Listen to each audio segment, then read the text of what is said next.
Za pripravo hrane kuhinjo uporabljamo praktično vsak dan. Zato smo iz prve roke izvedeli, kako določiti višino in globino kuhinjskega pulta. Kako specifično vprašanje. Ne vem, kar pa lahko povem, je pa, da imamo 4 cm višje od povprečja. Tukaj smo tudi z mojim v bistvu precej probavala, debatirala. Kakšne višine in globine je vaš kuhinjski pult? Jaz mislim, da je povprečen pult 92 pa 96, če se prav spomnim, ker sem želel malo višjega.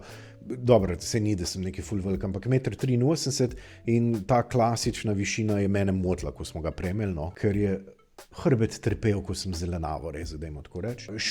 Pulti so pa široki. Na eni strani je 80, na drugi je pa 90, ker sem želel, mislim, široke globino sem želel večjo, zato da je več odlagalne površine, ker imam ponavadi zelo kaotičen način kuhanja in je super, ne bi nikoli zamenil za bolj plitve pulte. Koliko dejansko višino pulta? Tudi recimo stranke me veliko to vprašajo, pa koliko je nek standard? Ja, ne vem, vsak ima malo drugačne. In mi dva sva dejansko potem si vzela za mušter, v bistvu našo kuhno, ki jo imamo zdaj, pa jo zmerila in sva probavala različne tehnike, od gnetenja, rezanja, vsega in ugotavljala, katera pozicija nama najbolj odgovarja. In v bistvu sva si podlagala rezalne deske, da sva šla čez dalje višji in ko sva prišla na nek nivo, ki nama je bil res top, sva zmerila in sva rekla, tuk bo višina pulta. Tako da mislim, da sva prišla na 92. Ja, globino sem pa v bistvu si pa želela, da je